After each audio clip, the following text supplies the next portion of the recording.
Hello and welcome. अभी तक हमने क्वेश्चन नंबर 1 से 20 किया था पहले में, 21 से 40 किया था दूसरे में लेक्चर में, और 41 से 60 किया था थर्ड लेक्चर में। तो इस लेक्चर में हम लोग क्या करेंगे समझ में तो आना चाहिए, 61 से 80 करेंगे, इंटेलिजेंट गेसिंग, है ना। तो चलिए स्टार्ट करते हैं क्वेश्चन नंबर 61 से आज की शुरुआत करते हैं। ऐसे कहने को ये क्वेश्चन जो है focus area agriculture rural development, जो पहले भी बताया था कि पूरे पेपर में ही इस बार एग्रीकल्चर का फोकस रहा था, लेकिन ये ऐसे क्वेश्चन है जो बिना पढ़े भी आप आराम से एलिमिनेट कर सकते हो भाई, बिल्कुल लॉजिकल है। यहाँ पे जो चलेगा इंटेलिजेंस गेसिंग का चीज़ वो चलेगा लॉजिक और आपकी थोड़ी नॉलेज, गवर्नमेंट के स्टेटमेंट, अपोजिशन के स्टेटमेंट, उन दोनों के बीच फाइट्स कि फ्री भी देनी चाहिए कि नहीं देनी चाहिए, एमएसपी होना चाहिए कि नहीं होना चाहिए, है ना, लोन वेवर देना चाहिए कि नहीं देना चाहिए, ये सब लॉजिक हैं जो यहाँ पे आपको लगाने हैं और उसके बाद आंसर निकालना। हालांकि इसका आंसर जिन लोगों ने मेरा PT 365 किया था एग्रीकल्चर का पोर्शन बहुत आराम से किया था, क्योंकि मैंने वहाँ पे साफ साफ बोला था कि क्या होगा ऐसे केसेस में। 61 ये पूछता है कि in India which of the following can be considered as public investment in agriculture. यहाँ पे 2-3 चीज़ें, इन इंडिया इसका कोई वैल्यू नहीं है, कहीं भी पब्लिक इन्वेस्टमेंट होगा तो इसी में से आंसर निकलेगा। Which of the following can be considered as public investment, जो मेन इंपॉर्टेंट टॉपिक है वो पब्लिक इन्वेस्टमेंट है इन एग्रीकल्चर। देखिए पब्लिक इन्वेस्टमेंट मतलब कि गवर्नमेंट की तरफ से इन्वेस्टमेंट, गवर्नमेंट की तरफ से टैक्स पेयर्स के मनी का इन्वेस्टमेंट एग्रीकल्चर में। इसमें से क्या होगा, इन्वेस्टमेंट ऐसी चीज़ है जहाँ से फाइनली कुछ रिटर्न आए, है ना, रिटर्न आए, समझ रहे हो आप। इन्वेस्टमेंट का मतलब ये है कि रिटर्न आए, उससे कुछ जो प्रोडक्टिविटी बढ़े, रिटर्न आए और गवर्नमेंट को फिर उलट के फ़ायदा हो। तो देखिए एग्रीकल्चर में अगर कुछ ऐसे काम करें कि उससे एग्रीकल्चर में एक्स्ट्रा रिटर्न आए, ऐसी चीज़ें लॉन्ग टर्म चीज़ें, आप इसको ऐसे भी समझें कि कैपिटल इन्वेस्टमेंट कौन सा होगा, ठीक है, लॉन्ग टर्म। तो चलिए देखते हैं, fixing minimum support price for agriculture produce of all crops. आप मुझे ये बताइए, ऐसी भी क्रॉप जिसकी ऑलरेडी बहुत अच्छी खासी खेती हो रही है, बहुत अच्छा पैसा मिल रहा है, एक्सट्रीम। अब कभी ना एक ये एलिमिनेशन का तरीका है यूनिवर्सलाइजेशन, कि कोई स्टेटमेंट दिया हुआ ऑल तो उसको यूनिवर्सल करके देखिए कि हर चीज़ पे एमएसपी दे दे। हर चीज़ पे अगर गवर्नमेंट एमएसपी दे दे तो ये पब्लिक इन्वेस्टमेंट होगा कि पूरा ड्रेन हो जाएगा। हर चीज़ पे एमएसपी देने का मतलब है आम अमरूद से लेके जितना भी क्रॉप है, महंगी भी है, अल्फांसो आम, सब पे मिनिमम सपोर्ट प्राइस। अगर सब पे मिनिमम सपोर्ट प्राइस मिलने लगेगा तो मार्केट स्ट्रक्चर ध्वस्त हो जाएगा, ठीक है। हर कोई जो है एमएसपी पे ही बेचेगा और फिर जो मार्केट की एक स्टेबिलिटी होती है डिमांड और सप्लाई के हिसाब से वो ख़त्म हो जाएगी। कितना भी डिमांड होगा, इंडिया में 5 करोड़ भी आलू होगा, 50 करोड़ भी आलू होगा, तो सब पे एक प्राइस दी जाएगी मिनिमम। तो फिर तो ना एमएसपी के ऊपर कोई देगा और ना एमएसपी के नीचे फिक्स हो जाएगी चीज़ें, तो मार्केट का स्ट्रक्चर तो खत्म हो जाएगा। ऐसी खराब चीज़ तो नहीं हो सकती। एमएसपी तो सपोर्ट के लिए किया जाता है, एमएसपी तो सब्सिडी है यार, सब्सिडी कहीं पब्लिक इन्वेस्टमेंट होता है। 1 तो कम्प्लीटली रॉन्ग होगा। तो 1 अगर रॉन्ग है तो फिर क्या है, 1 अगर रॉन्ग है तो आप ये देखिए कि इसमें सब क्या क्या एलिमिनेट कर सकते हैं। ए एलिमिनेट हो गया, बी एलिमिनेट हो गया, डी एलिमिनेट हो गया, आंसर तो आ गया। एक स्टेटमेंट देख के ही आंसर आ गया, बाकी देखने की जरूरत ही नहीं थी। लेकिन फिर भी ऐसे में देख लेना चाहिए, क्वेश्चन आसान हो गया, कहने को एग्रीकल्चर, देखने को हलवा। Computerization of primary agriculture credit societies, this is a long term thing, investment है। अगर आप प्राइमरी एग्रीकल्चर की क्रेडिट सोसाइटी, जो कि प्राइमरी एग्रीकल्चर सोसाइटी क्या देती है, क्रेडिट सोसाइटी छोटे छोटे लोन देती है एग्रीकल्चरलिस्ट को, फार्मर्स को, अगर उसका कंप्यूटराइजेशन कर दोगे तो वो डेटा का मैनेजमेंट सही से करेंगे, है ना, सही फोकस एरिया पे वो लोग देंगे, क्रेडिट देंगे सही किसानों को, उनका क्रेडिट का जो है ट्रैक कर सकेंगे अच्छे से। उसके बाद वो फिर से लौट के आएगा पैसा ट्रैक करके, तो फिर से लोन दे सकेंगे कई लोगों को, सब कुछ ऑर्गेनाइज हो जाएगा, उनका लॉस नहीं होगा। तो ये एक इन्वेस्टमेंट है ये। क्यों इन्वेस्टमेंट है, क्योंकि ये इंफ्रास्ट्रक्चर पे जा रहा है। एमएसपी देना कोई इंफ्रास्ट्रक्चर नहीं है, 2 तो होगा, ठीक। सोशल कैपिटल डेवलपमेंट, अगर सोशल कैपिटल डेवलपमेंट होगा। अच्छा, एक और क्वेश्चन आया था यूपीएससी में कि सोशल कैपिटल क्या होता है। सोशल कैपिटल क्या होता है, आपके हमारे सबके रिलेशंस के बीच में, जैसे कॉरिडोर ने डेवलप किया, कॉरिडोर के आज 48 के आसपास सब्सक्राइबर होने जा रहे हैं, फैमिली बोलता हूँ मैं उसको, 48 के आसपास सब्सक्राइबर होने जा रहे हैं। कहने को ये चैनल आप देखेंगे तो कई चैनल हैं जिसके 10 लाख सब्सक्राइबर हैं, 20 लाख सब्सक्राइबर हैं, लेकिन अगर कॉरिडोर के 48 के बीच का कैपिटल देखें आप, सोशल कैपिटल, तो आपको कमेंट सेक्शन से पता चल जाएगा। कॉरिडोर के आज नियर 100 ग्रुप्स हैं टेलीग्राम पे, वहाँ पे लोगों की आपस में बात होती है, लोग ओपिनियन रखते हैं, कॉरिडोर के अगेंस्ट भी बोलते हैं, सपोर्ट भी बोलते हैं, सबको फ्रीडम है, जब तक वो बहुत निगेटिव क्रिटिसिज्म जानबूझ के ना किया गया हो। तो ये सोशल कैपिटल हमने क्यों डेवलप किया था, क्योंकि हमें पता था कि लॉन्ग टर्म में यही रहेगा। अगर आप जो है मजल करोगे लोगों की आवाज़ को, तो लॉन्ग टर्म में चीज़ें नहीं चलने वाली। हर किसी की ओपिनियन होनी चाहिए, यहाँ पे हर एक दूसरे को जानता है। जो एडमिन्स हैं वो भी कभी हमारे यूट्यूब पे थे, आज हमारे साथ हैं, कभी पेंटिंग भेजते हैं हमें, कभी कुछ छोटा गिफ्ट करते हैं, कभी हम हेल्प करते हैं।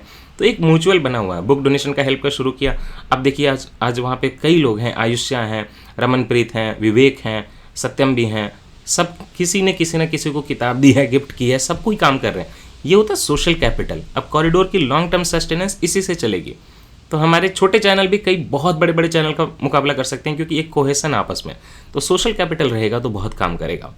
ठीक है, ये भी लॉन्ग टर्म इन्वेस्टमेंट ही माना जाता है, भले पैसे का ना हो। तो ये हो जाएगा, 2 भी हो जाएगा, 3 भी हो जाएगा।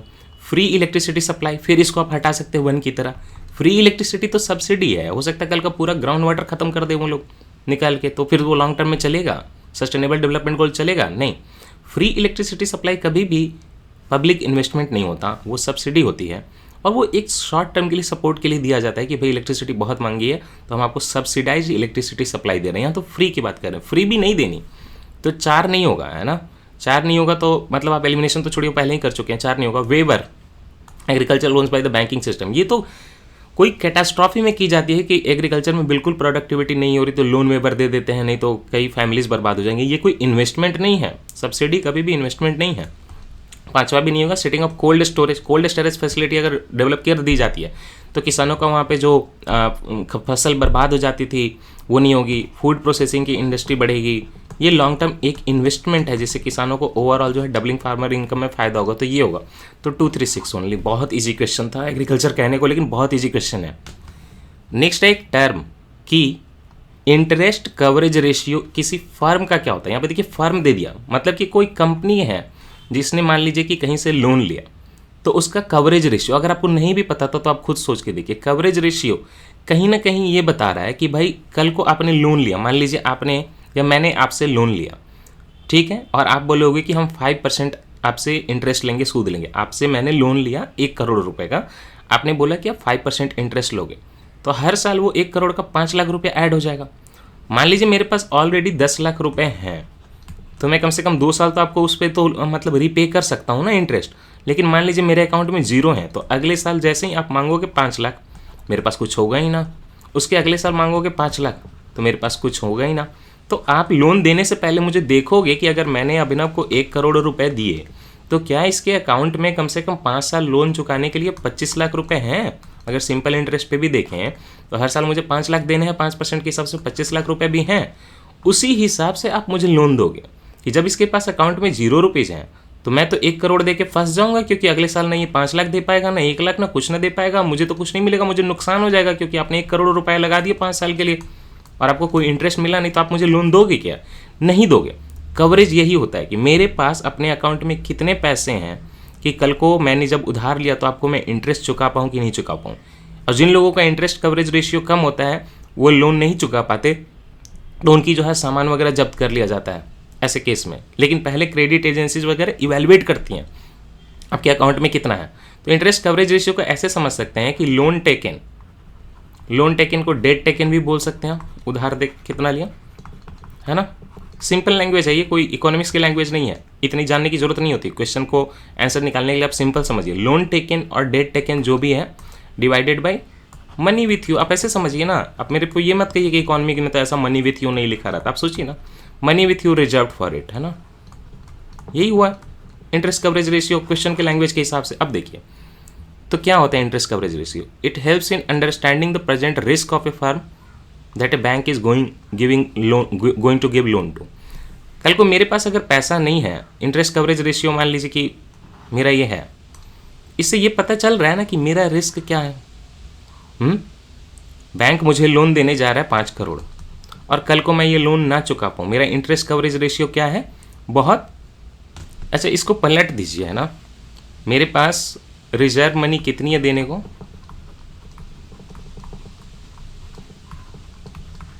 With me divided by debt taken. इसी से मैं इंटरेस्ट को कवर करूंगा।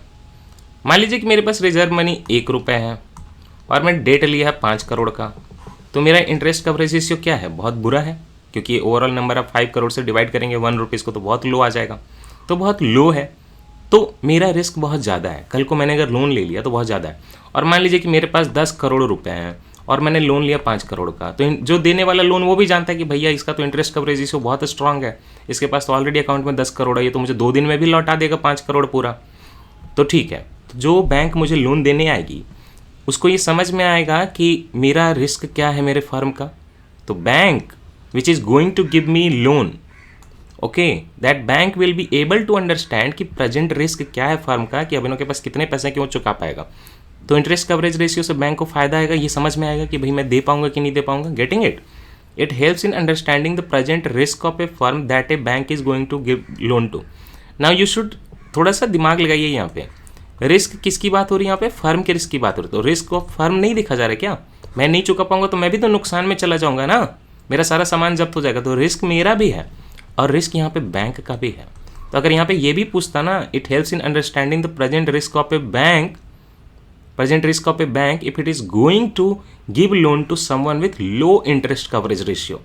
तो बैंक का भी रिस्क है, फर्म का भी रिस्क है, इसीलिए तो आपको डबल बैलेंस शीट की प्रॉब्लम आती है ना, कि फर्म भी बर्बाद हो रहे हैं, बैंक भी बर्बाद हो रहे हैं। तो एनपीए होता है तो बस बैंक बर्बाद नहीं होते हैं, नॉन परफॉर्मिंग एसेट होता है तो फर्म कंपनीज भी बर्बाद होती हैं, क्योंकि उनके बैलेंस शीट में भी तो पूरा नुकसान चल रहा है, लोन नहीं चुका पा रहे हैं, तो अगला इन्वेस्टमेंट कैसे करेंगे, क्योंकि पैसे मिलेंगे नहीं ऊपर से, नहीं चुका पाओगे तो ये होगा।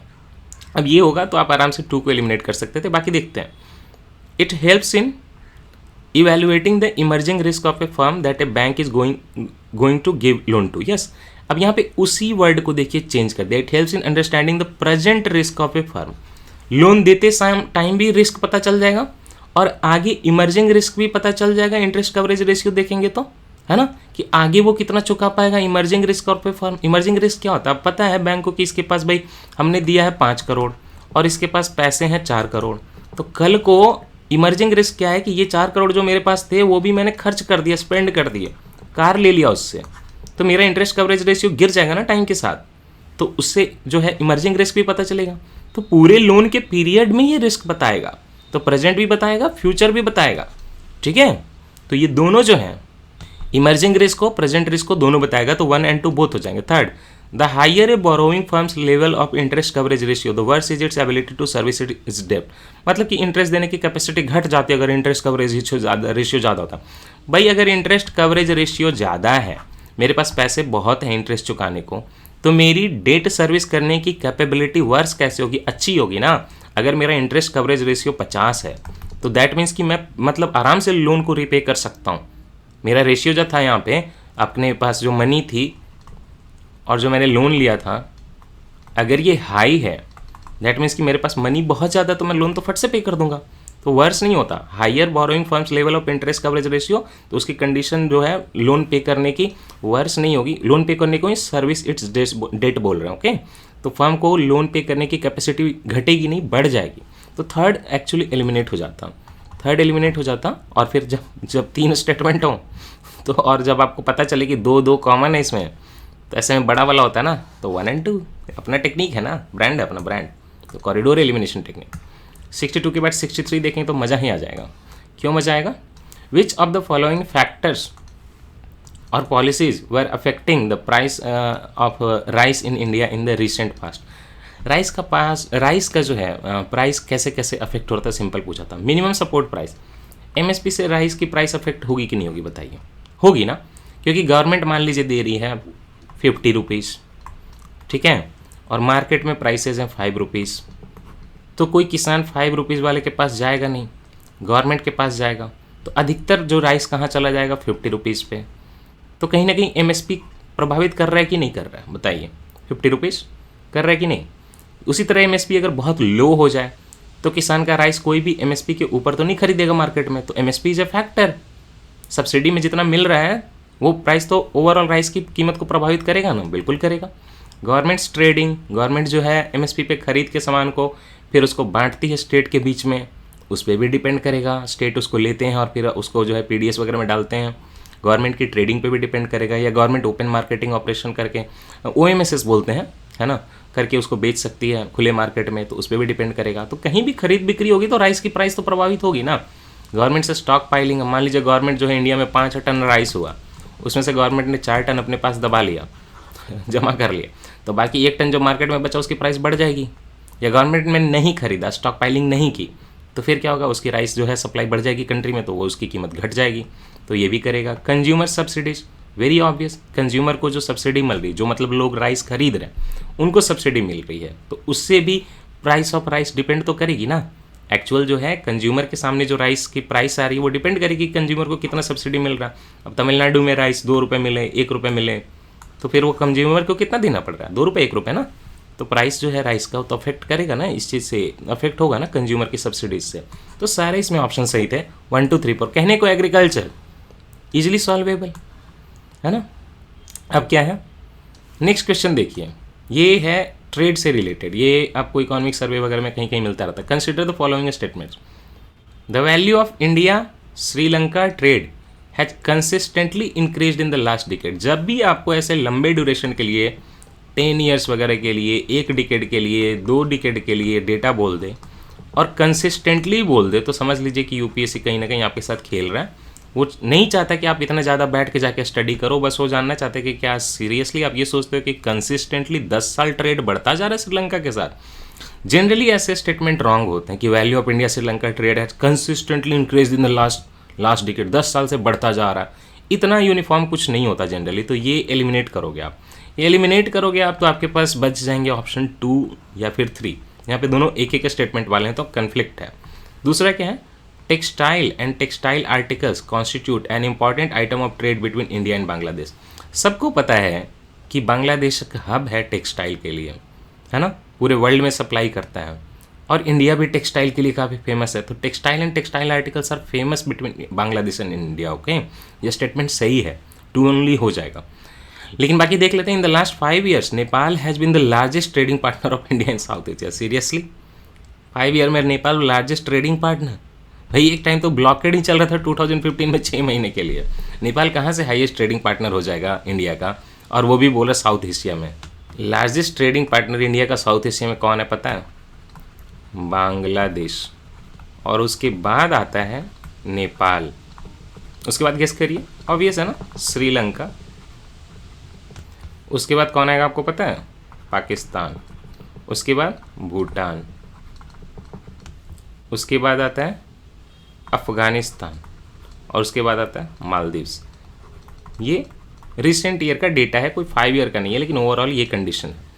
ठीक है, तो आप इसको एलिमिनेट कर सकते थे, थर्ड नहीं होता, और ऐसे भी थर्ड नहीं होता तो आपके बस ये बच जाता 1 2 एंड 2 ओनली। बट यहाँ पे कोई कन्फ्लिक्ट नहीं है, यहाँ पे यू वेरी वेल नो कि आपका 2 तो सही है और 1 रॉन्ग है, तो यहाँ पे आप सिंपली आंसर निकाल सकते थे बी। ओके, जब ये पूरे 10 साल वगैरह 20 साल का बोले ना कंसिस्टेंटली इंक्रीज और डिक्रीज, तो समझ जाइए वो स्टेटमेंट रॉन्ग आने वाला है। कभी कभी उल्टा भी हो सकता है, उसके लिए रेडी रहिएगा। अगर ऐसा कुछ रहेगा तो न्यूज़ में बहुत हाईलाइटेड रहेगा। अगर कोई कंसिस्टेंटली 10 साल बढ़ा है घटा है ना, तो आपके इकोनॉमिक सर्वे या न्यूज़ में बहुत हाईलाइटेड रहेगा। फिर question number 65, in which of the following groups are all the 4 countries members of G20। ये भी पढ़ा है तो बड़े आराम से आपको PT 365 वगैरह में हमने, कि ये जो टोटल ग्रुप दिया हुआ और इसमें बताया कि G20 के मेंबर्स कौन कौन से हैं। अभी 2 दिन पहले मैंने करंट अफेयर में पढ़ाया है, मैं आपको फिर से ये चीज़ पढ़ा देता हूँ ताकि ऐसा क्वेश्चन आए तो आप गड़बड़ ना करें। देखिए सबसे पहले क्या था, सबसे पहले एक साइड ये देखिए, ये G7, ठीक, G7 में ये सारी कंट्रीज थी। अगर यूरोप से बात करें तो जर्मनी थी, यूनाइटेड किंगडम था, फ्रांस, और अगर बात करें यूरोप से तो इटली। तो यूरोप से 4 कंट्रीज थी। ओके, नॉर्थ अमेरिका से कनाडा और US, तो +2 6 हो गए, और लास्ट में एशिया से बस 1 कंट्री जापान। तो सारे एकदम डेवलप्ड कंट्रीज ये G7 बनाते थे। ये काफ़ी पहले बने हुए थे। फिर क्या हुआ था 1997 में रशिया ने इनको ज्वाइन कर लिया, तो ये क्या बन गए? G8 बन गए, ऐसे बन गया G8। फिर क्या हुआ कि रशिया ने यूक्रेन के क्रीमिया पेनिनसुला पे कब्जा कर लिया, यूक्रेन का क्रीमिया ले लिया ब्लैक सी में। जैसे ही क्रीमिया लिया तो आप देख रहे हैं यहाँ पे सारे नॉर्थ अमेरिका और यूरोप की कंट्रीज थी, वो नाराज़ हो गई क्योंकि यूक्रेन भी आपके ईस्टर्न यूरोप में है। उनको लगा कि रशिया जो है अपना एक्सपेंसन कर रहा है और धीरे धीरे वो कहीं और भी कंट्रीज न लेने लगे। तो रशिया के इस असर्टिवनेस से और क्रीमिया ले लेने से नाराज़ हो गए, और उन्होंने क्या किया, G8 का जो ऑर्गेनाइजेशन था उसको ख़त्म कर दिया। ख़त्म करते ही क्या हुआ, G7 से रशिया जो है सेपरेट हो गया। पहले G7 की कंट्रीज तो आपस में बनी रही, लेकिन उन्होंने फैल के अपना दायरा बना था 1997 में G8। ठीक है, तो ये बाद में 2015-16 अराउंड क्या होता है, इसमें से रशिया को निकाल दिया जाता है, संबंध तोड़ दिए जाते हैं। दैट मीन्स कि G8 नाम की जो ऑर्गेनाइजेशन है वो अब डिफंक्ट है। क्यों? क्योंकि G8 में रशिया और G7 दोनों साथ मिलके थे। ठीक है, G8 का मतलब ही था कि एक तरफ रशिया एक तरफ G7, लेकिन G8 से जैसे ही रशिया को निकाल दिया गया तो फिर ये बस G7 बच गया पहले वाला। तो दिस इज़ द एंड, ये नहीं है। ओके, ये नहीं है। But there comes one more umbrella G20, जिसमें क्या है, G7 की सारी कंट्रीज़ हैं, रशिया भी है, और बाकी कितनी कंट्रीज़ हैं, बाकी 12 कंट्रीज़ हैं। तो कौन कौन सी कंट्री हैं आपके यहाँ पे G20 में? तो देखिए G20 में अगर हम बात करें तो नॉर्थ अमेरिका से बात करें तो कनाडा पहले से था G7 में, वो है, यूएस था, वो है, और नॉर्थ अमेरिका में कौन सी मेजर कंट्री है, मैक्सिको। 3 हो गए। तो नॉर्थ अमेरिका की तीनों जो है बड़ी कंट्री हो गई, यूएस हो गया, सबसे ऊपर कनाडा का मैप है तो कनाडा हो गया, यूएस हो गया, मैक्सिको हो गया, ये तीनों आपके G20 कंट्रीज़ में आ गई। इनफैक्ट G20 की मीटिंग हो रही थी मैक्सिको में, तो वहाँ के प्राइम मिनिस्टर ने मोदी जी को अपने कार में खुद से ड्राइव करके घुमाया भी था, तो आप ऐसे भी याद रख सकते हैं। तीनों कंट्री नॉर्थ अमेरिका की कवर हो गई। अभी तक आपने देखा था कि G7 G8 में साउथ अमेरिका की कोई भी कंट्री नहीं थी, लेकिन G20 में है। G20 में कौन सी कंट्री है साउथ अमेरिका की? अर्जेंटीना, ठीक, ब्राज़ील, ये 2 कंट्रीज जो हैं साउथ अमेरिका से आई हुई। तो नॉर्थ अमेरिका से Canada, US, Mexico, south America से कौन? अर्जेंटीना और ब्राज़ील, 2 कंट्री आ गई, 3 2 5 हो गया। What about the other countries? आपने देखा था कि G7 G8 में यूरोप से अगर बात करें तो यूके था, फ्रांस था, जर्मनी था, इटली था, 4 कंट्री थी। दैट मीन्स कि यूके, फ्रांस, जर्मनी, इटली, ये 4 कंट्री थी।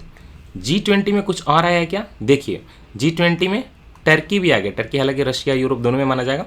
यूरोपियन यूनियन भी आ गया, तो यहाँ पे टर्की को डाल दीजिए, यूरोपियन यूनियन को डाल दीजिए। अब कितनी कंट्रीज हो गई? नॉर्थ अमेरिका से 3, साउथ अमेरिका से 2, यूरोप से 1 2 3 4 5 तो कंट्री हो गई, और एक यूरोपियन यूनियन हो गया, तो टोटल 6 हो गए। G7 में आपने देखा था कि जापान एक सिंगल एशिया से कंट्री थी। What about G20? G20 से देखिए एशिया से बात करें, टर्की को हमने यूरोप में काउंट कर लिया, तो जापान के बगल में साउथ कोरिया, उसको इंक्लूड कर लिया गया, चाइना वो इंक्लूड हो गया, साथ ही साथ सऊदी अरबिया हुआ, इंडोनेशिया हुआ, और इंडिया भी हुआ। तो एशिया से बात करें तो पहले से G7 में तो जापान था, और साथ में कौन आया है बताइए? साथ में आया है south Korea, okay, China, Indonesia, India और सऊदी अरबिया। 1 2 3 4 5 6 कंट्रीज़ यहाँ पे हो गई। अब कोई कॉन्टिनेंट बच रहा है क्या? देखिए G7 में कोई भी आपके कंट्री साउथ अमेरिका से नहीं थी, लेकिन G20 में आ गई। उसी तरह मतलब अफ्रीका से भी कोई कंट्री G7 में नहीं थी, क्योंकि वहाँ पे तो कोई डेवलप्ड कंट्री है नहीं, लेकिन G20 में डाला गया। और G20 में कौन से कंट्री को डाला गया अफ्रीका से? देखिए यहाँ पे only and only south Africa. Africa से एक कंट्री, साउथ अफ्रीका, ओनली 1, ठीक है, ओके। अब ऑस्ट्रेलिया से, जहाँ पे ऑस्ट्रेलिया से आप देखें एक कंट्री है बस, ऑस्ट्रेलिया, न्यूजीलैंड नहीं है, ठीक है, ऑस्ट्रेलिया 1। अब कितने मेंबर है काउंट करिए? नॉर्थ अमेरिका से 3, ठीक है, साउथ अमेरिका से 2, 3 2 5 हो गए, एशिया से 6, 6 5 11 हो गए, यूरोप से 6, 11 6 आपके 17 हो गए, साउथ अफ्रीका से 1 18 हो गए, और ऑस्ट्रेलिया 1 19 हो गए। अब 20वां कौन सा है? ये रशिया है ना, रशिया जो कि मतलब G7 में नहीं है लेकिन G20 में। तो ऐसे करके ये कंप्लीट होता है पिक्चर। अब यहाँ पे कुछ चीज़ों पे आप फोकस करिए, जो कंट्रीज आपको कंफ्यूज करेंगी कौन सी कर सकती हैं। आपको साउथ अमेरिका में तो कोई भी कंट्री कंफ्यूज नहीं कर सकती, क्योंकि अर्जेंटीना आ गया है, ब्राज़ील आ गया है। अगर आपको कंफ्यूज करे तो आप याद रखें कि चिली को यहाँ पे इंक्लूड नहीं किया गया है, पेरू को इंक्लूड नहीं किया गया है, चिली पेरू को नहीं इंक्लूड किया गया है। बाकी स्विट्ज़रलैंड वगैरह से कंफ्यूज मत होइएगा, वो भी यहाँ पे इंक्लूडेड नहीं है, तो ये भी ध्यान रखें यूरोप से। साउथ अफ्रीका में तो आपको कोई कन्फ्यूजन नहीं होगा, साउथ अफ्रीका एक सिंगल कंट्री जो है थोड़ी डेवलप्ड, वो आ गई है। अगर बात करें एशिया की, मिडिल एशिया की, तो यहाँ पे कौन सी कंट्री आपको कंफ्यूज ना करे? देखिए ईरान वगैरह को नहीं लिया गया है ना, कतर, सऊदी अरबिया एक इंक्लूडेड है, बाकी टर्की इंक्लूडेड है, उसके अलावा ईरान, कतर, ये सारी कंट्रीज जो हैं छोटी छोटी, इनको इंक्लूड नहीं किया गया है।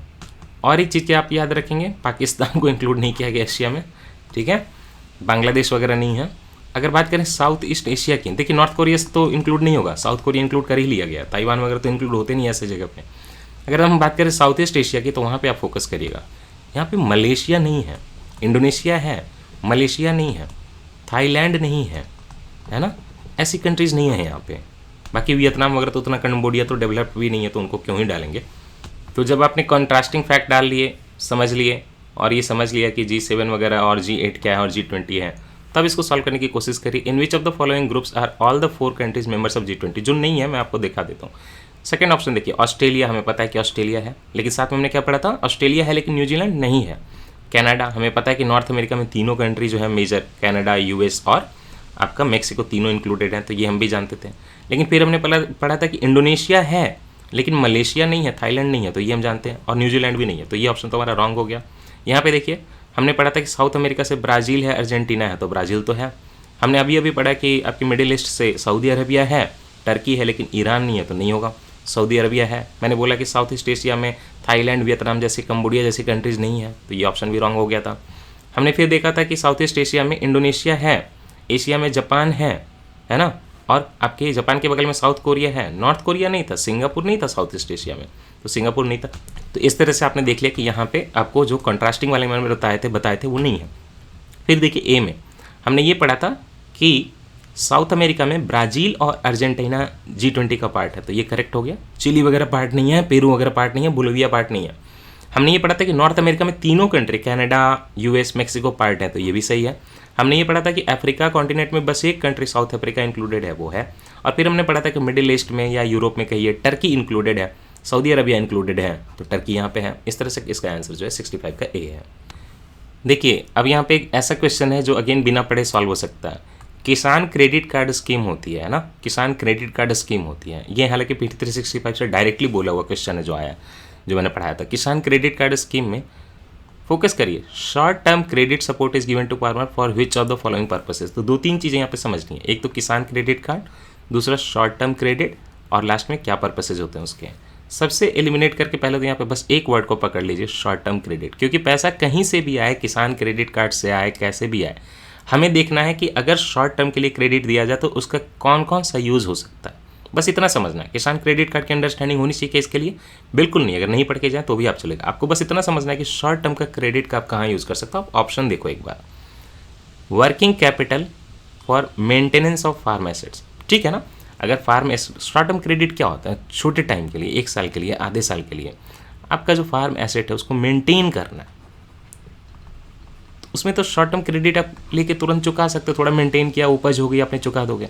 लेकिन आप बताओ नया फार्म एसेट लेना है, नया ट्रैक्टर लेना है, तो बड़ी महंगी चीज़ होती है, तो शॉर्ट टर्म में चुका पाओगे क्या? नहीं। तो अगर कोई ह्यूज आपको खरीदना है सामान, कैपिटल का इन्वेस्टमेंट, तो उसमें शॉर्ट टर्म क्रेडिट नहीं चलेगा। उसके लिए आपको चाहिए 10 साल 20 साल। अब हमने घर लिया था, हम उसका लोन 20 साल में चुकाएंगे, वो शॉर्ट टर्म क्रेडिट नहीं है। लेकिन घर में हमने पेंटिंग करवानी है तो उसके लिए हम शॉर्ट टर्म क्रेडिट ले सकते हैं। तो मेंटेनेंस के लिए जो है वर्किंग कैपिटल का मतलब ही होता है कि भाई टाइम, छोटे टाइम के लिए वर्किंग कैपिटल। आप जैसे मुझे उधार दे दो 2000 रुपये, वो एक वर्किंग कैपिटल है कि मुझे तो मेंटेन करना है कुछ, तो वो शॉर्ट टर्म क्रेडिट है। आप मुझे 5 साल के लिए नहीं दोगे ना 2000। Working capital for maintenance of farm asset क्या हो सकता है? शॉर्ट टर्म क्रेडिट हो सकता है क्या? चलिए मान लेते हैं कि हमें नहीं समझ में आया, इसको गोला लगाते हैं, हो सकता है। Purchase of combine harvester, tractor and mini trucks. बाप रे बाप, ट्रैक्टर्स, मिनी ट्रक्स और हार्वेस्टर, कंबाइन हार्वेस्टर, जो कि कंबाइन हार्वेस्टर तो गवर्नमेंट खरीद के देती है, किसानों के पास खरीदने का पैसा नहीं होता, तो और उसको घुमाती है हर जिले में कि आप अच्छे से कंबाइन हार्वेस्टर का यूज़ करो ताकि पराली नजर आनी पड़े। कंबाइन हार्वेस्टर का यूज़ ना करो, सॉरी, पराली तो जलेगी, अच्छे से जो है आपका, हाँ, कंबाइन हार्वेस्टर, पराली नजर आनी पड़े, उसके लिए होता है यूज़। जो भी है, आप इतना समझो कि इतनी बड़ी बड़ी महंगी चीज़ें हैं 10-10 लाख की, ये शॉर्ट टर्म क्रेडिट से हो पाएगा क्या? 10 लाख का लोन तो किसान बेचारा 30 साल में चुकाएगा, तो ये नहीं हो सकता ना, कंप्लीटली 2 नहीं हो सकता। और अगर 2 नहीं हो सकता, ए को एलिमिनेट कर सकते हो, सी को एलिमिनेट कर सकते हो, डी को एलिमिनेट कर सकते हो, आपके पास तो आंसर आ गया ना। अब बाकी देखने की ज़रूरत क्या है? लेकिन एनीवे हम देख लेते हैं। Consumption requirements of farm household, हाँ, कंजम्पशन रिक्वायरमेंट, छोटा मोटा खाना पीने के समाने के लिए तो हो ही सकता है, ये तो वर्किंग कैपिटल ही है। पोस्ट हार्वेस्ट एक्सपेंसेस भी हो सकते हैं, हाँ हो सकते हैं। हार्वेस्ट किया आपने, अब वो एक्सपेंसेस क्या है? उस सामान को जो है फूड प्रोसेसिंग इंडस्ट्री में भेजना। जो आपका एपीएमसी की मंडी होती है वहाँ पहुँचाना, है ना, उसकी जो विनोविंग करना, उसको चुनना, बुनना, ये सारी चीज़ें जो है सो छोटा छोटा खर्च होती हैं। और ये शॉर्ट टर्म में, क्योंकि जैसे ही हार्वेस्ट हुआ तो पोस्ट हार्वेस्ट कुछ एक्सपेंसेस है, फिर किसान उसको बेच देगा और बेच के बाद पोस्ट के हार्वेस्ट के एक्सपेंसेस आपको चुका देगा, तो ये भी इंक्लूड हो सकता है। अब यहाँ पे देखिए, construction of family house and setting up of village cold storage facility, अभी तो आपको बताया था। घर बनाने के जो लोन होते हैं 10-15 लाख के, वो चुकाने में तो आपको 30-30 साल लग जाते हैं। और कोल्ड स्टोरेज फैसिलिटी तो ऐसी होती है कि किसान खुद से लगा ही ना पाए जब तक गवर्नमेंट या कोई बड़ी कंपनी ना करे। इसके लिए आप शॉर्ट टर्म कैपिटल से काम कर लोगे कुछ हज़ारों में, नहीं ना, तो 5B तो आप अच्छे से एलिमिनेट कर सकते हैं। 5B एलिमिनेट करते तो आपका आंसर आ जाता। या तो यहाँ पे आप 5 को एलिमिनेट कर देते जो कि बहुत ईजी था, या आप 2 को एलिमिनेट कर देते जो कि बहुत ईजी था, और दोनों से आपका आंसर निकल जाएगा 1, 3 और 4। कुछ भी इसमें पढ़ के जाने की जरूरत भी नहीं थी, आप पढ़ के जाते फिर भी यही सॉल्व करते, पढ़ के नहीं जाते फिर भी यही सॉल्व करते। पढ़ के जाते तो बल्कि थोड़ा कहीं और ना कन्फ्यूज हो जाते हैं। ठीक है, क्वेश्चन नंबर 67। ये क्वेश्चन बहुत आसान है, ये फैक्चुअल क्वेश्चन है और कॉन्सेप्चुअल क्वेश्चन। आपको जानना चाहिए कि दो चीज़ें होती है, एक होता है होलसेल प्राइस इंडेक्स, दूसरा होता है होलसेल प्राइस इंडेक्स, दूसरा होता है कंज्यूमर प्राइस इंडेक्स। जो कंज्यूमर को प्राइस देनी पड़ती है वो कंज्यूमर प्राइस इंडेक्स होता है। होलसेल प्राइस इंडेक्स जहाँ पे होलसेल मार्केट होता है। Okay, the weightage of food in consumer price index is higher than in wholesale price index. जो कंज्यूमर के पास चीज़ें पहुँच जाती हैं तो सही मेजरमेंट अगर करें तो वहाँ पे फूड का जो वेटेज है ना बढ़ा दिया जाता है, क्योंकि कंज्यूमर को फूड बहुत प्रभावित करता है महंगाई में। और आरबीआई इसी को यूज़ करता है इन्फ्लेशन के टारगेटिंग वगैरह के लिए, क्योंकि ये रियलिटी है जो आपके मुंह पे आती है चीज़ें। WPI आपको रियलिटी में प्रभावित नहीं करती, वो बड़े बड़े जो लोग हैं जो होलसेल मार्केट में डील कर रहे हैं उनको प्रभावित करती है। तो आरबीआई CPI को देखती है। The weightage of food in consumer price index is higher than in wholesale price index. Correct, totally correct. The WPI does not capture change in the prices of services which CPI does. ऐसा नहीं है, ऐसा है, हाँ, WPI नहीं capture करता services को, वो गुड्स को सर्विसेज करता है। CPI जो है गुड्स एंड सर्विसेज सबको कवर करता है। Reserve bank of India has now adopted WPI as its key measure of inflation. नहीं, WPI को नहीं, रिजर्व बैंक ऑफ इंडिया ने CPI को देखती है और उसी से इन्फ्लेशन की टारगेटिंग करती है ताकि सही टारगेटिंग हो सके, इसलिए इसका आंसर 1 और 2 होगा। ये अगर आप थोड़ा बहुत इन्फ्लेशन पढ़ के जाएँ तो आराम से कर लेंगे। Now comes to this question 68। Mekong river, Thames river, Volga river, Zambezi, और वहाँ पे कहाँ पे ड्रेन करती है। अगर थोड़े बहुत आपने मेरे डेली करंट अफेयर वगैरह किए होंगे तो आप इजीली सॉल्व कर सकते थे।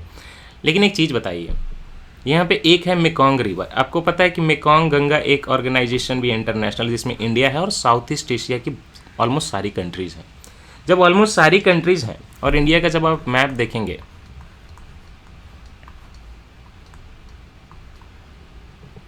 ये इंडिया का मैप हो गया, और मैं बोल रहा हूँ कि मेकॉन्ग गंगा में यहाँ की कंट्रीज़ के साथ साथ ये साउथ ईस्ट एशिया की यहाँ की सारी कंट्रीज़ इंक्लूडेड हैं। तो आप ये बताइए कि मेकॉन्ग गंगा अंडमान में कैसे गिर सकती है। अंडमान में गिरने का मतलब है कि मैं ये मान के चल रहा हूँ कि मेकॉन्ग जो है यहाँ पे आके गिर जा रही है ना। ऐसा नहीं है, मेकॉन्ग अच्छे से ऐसे आती है, फ्लो करती है ऐसे होके और इधर जाके गिरती है, तभी तो ये सारी कंट्रीज़ कवर होंगे ना। तो लॉजिकली आप खुद सोचिए, मेकॉन्ग अंडमान में गिर जाती, दैट मीन्स कि स्ट्रेट ऑफ मलक्का जो यहाँ पे उसके पहले गिर जाती यहाँ पे हियर, तो फिर इन सारी कंट्रीज़ को आप मेकॉन्ग गंगा ऑर्गेनाइजेशन में किस लॉजिक पे इंक्लूड करते भाई? नहीं करते ना। तो मेकॉन्ग अंडमान में नहीं गिरती, ठीक, ये हमने लॉजिक से निकाल लिया। अब थेम्स आयरिश सी, ये तो हमने सुना भी नहीं है तो कोई बात नहीं, लेकिन जैसे ही हमने मेकॉन्ग को एलिमिनेट किया तो कुछ तो हुआ है हलचल। यहाँ पे वो हलचल हुई है कि जो 1 वाला था वो रॉन्ग हो जाएगा, और 1 रॉन्ग होते आपके पास बस 2 ऑप्शन बन जाते हैं, 3 and 3 and 4। ऐसे कंडीशन में क्या होता है बताइए बताइए बताइए।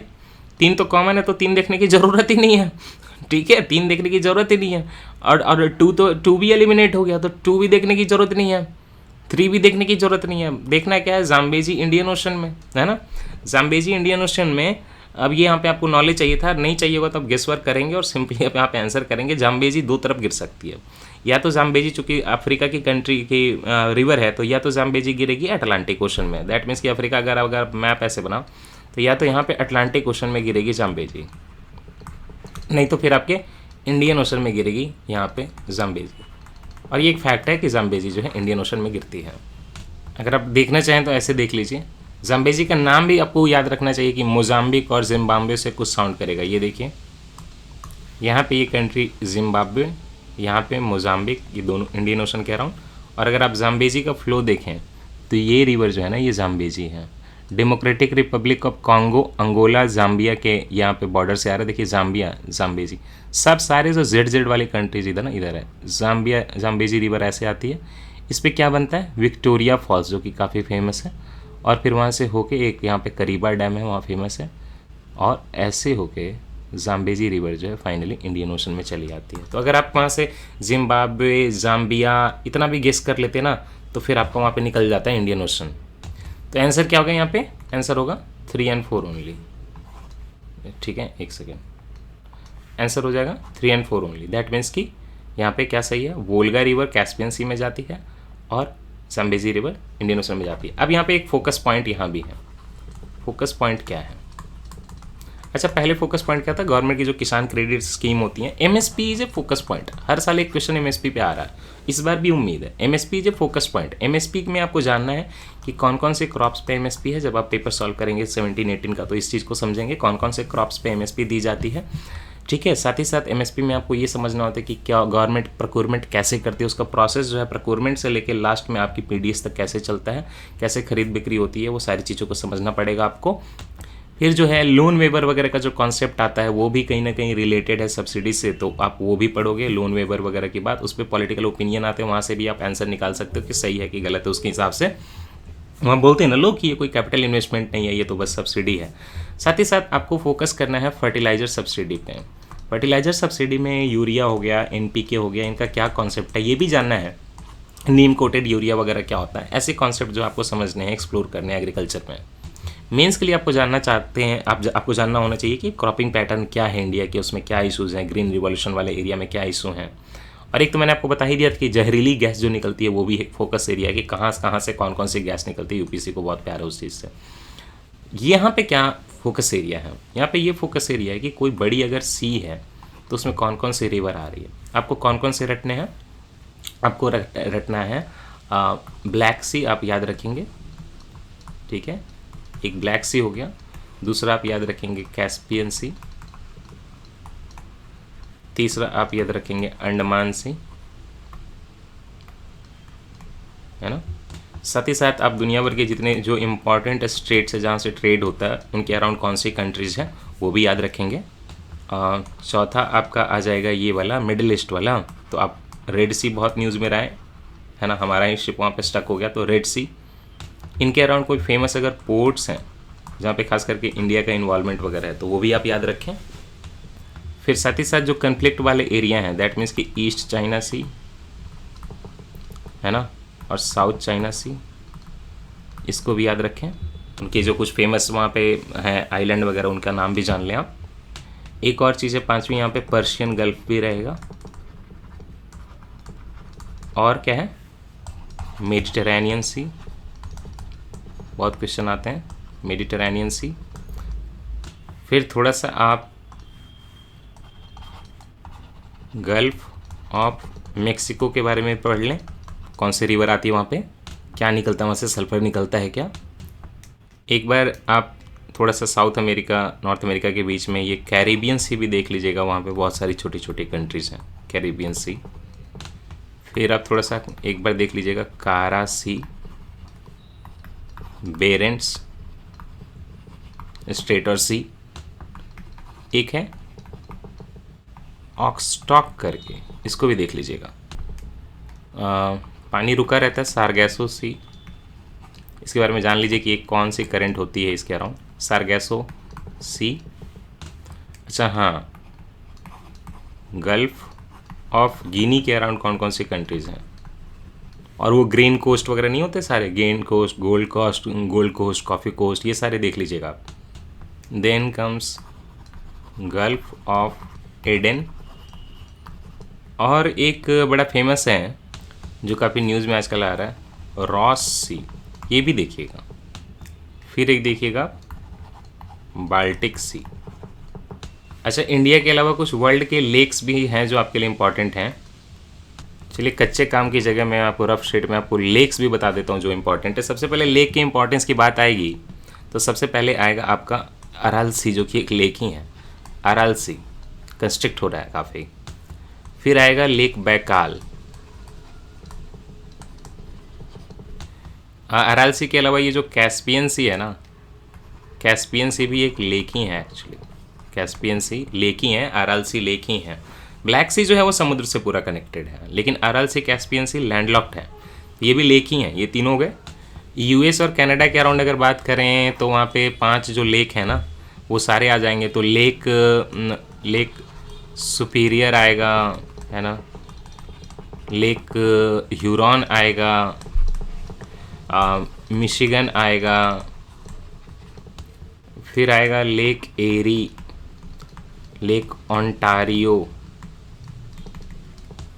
अफ्रीका में अगर बात करें तो अभी तक कितने हो गया, 5 6 7 8।